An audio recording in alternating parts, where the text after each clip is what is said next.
అది తెలంగాణలో కంటిన్యూ అవుద్ది.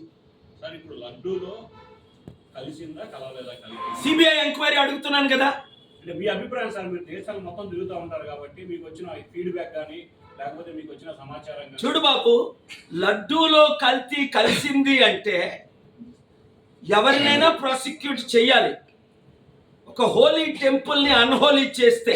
కానీ జూలై 23ని ఆ రిపోర్ట్ వచ్చినప్పుడు నేను చదివాను, టైమ్స్ ఆఫ్ ఇండియా కూడా రిపోర్ట్ చేసింది. ఇప్పుడు వరకు ఎందుకు ఊరుకున్నారు చంద్రబాబు నాయుడు గారు? దానికి ముందు జవాబు చెప్పాలి. అంటే 100 రోజులు మీరు ఫెయిల్ అయిపోయింది డిస్ట్రాక్ట్ చేయడానిక, స్టీల్ ప్లాంట్ ని సీక్రెట్ గా అమ్మడానిక, ప్రత్యేక హోదా కావాలని కోర్టులో ఫైల్ చేయి. కనీసం నేను ఫైట్ చేస్తున్నాను 6 కోట్లు ఆంధ్రుల తరపుని, 15 కోట్లు తెలుగు ప్రజల తరపుని. మీరు ఎందుకు కౌంటర్ ఫైల్ చేయలేదని అడుగుతున్నాను చంద్రబాబుని, పవన్ కళ్యాణ్ని. మొన్న విశాఖపట్నంలో 38 మంది ప్రాణాలు పోతే ఎన్వైరన్మెంటల్ కంపెనీ నెగ్లిజెన్సీ వల్ల పవన్ కళ్యాణ్ ఎక్కడున్నాడు? వరదలు వచ్చి 10 లక్షల మంది విజయవాడ ప్రజలు మునిగిపోతుంటే పవన్ కళ్యాణ్ బయటకు వస్తే సెల్ఫీలు తీసుకోవాలంట. ఎవడు అడుగుతున్నాడు నీతో సెల్ఫీలు? నాతో కోర్టుకి రా. ఇవాళ కొన్ని వందల మంది సెల్ఫీలు తీసుకున్నారు.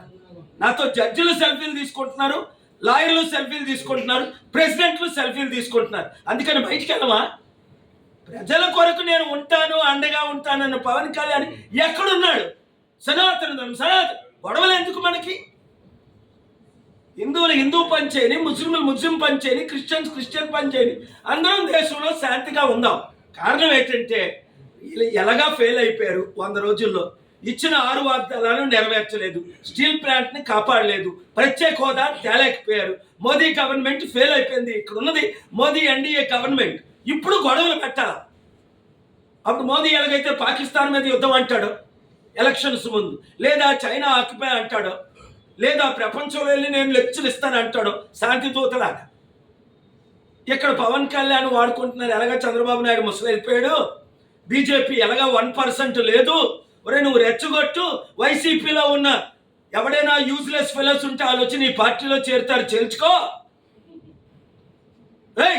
ఆల్రెడీ ఒకడు అంటాడు పవన్ కళ్యాణ్ 2029లో ముఖ్యమంత్రి చేస్తాడట. ఎదవ, ఒక ఎదవ. ఇప్పుడు ఆల్రెడీ ఆయన ఉప ముఖ్యమంత్రి. ఇప్పుడు ఏం చేస్తాడో చెప్పు. ఇచ్చిన వాగ్దానాలు నెరవేర్చండి, 13 లక్షల కోట్ల అప్పులు తీర్చండి, 1 కోటి మందికి ఉద్యోగాలు ఇవ్వండి, ఇచ్చిన 6 వాగ్దానాలు నెరవేర్చండి. ఫ్రీ బస్ అన్నారు, ఫ్రీ బస్ ఇవ్వండి. ఇంటికి 15,000, 18,000, 20,000, 30,000 అన్నారు. ముందు అది ఇచ్చి చూపించండి. ఇప్పుడు దాకా మొదటి దానికి మొగుడు లేడు, కడదానికి కళ్యాణ్ వాట. మళ్ళీ ఇప్పుడు ఉన్నది పవన్ కళ్యాణే గవర్నమెంట్, చంద్రబాబు నాయుడే.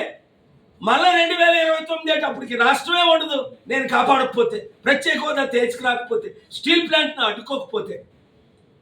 Be careful, mind your language. Dear Pawan Kalyan, I love you as a little brother. I blessed you. I laid hands and prayed for you at your home.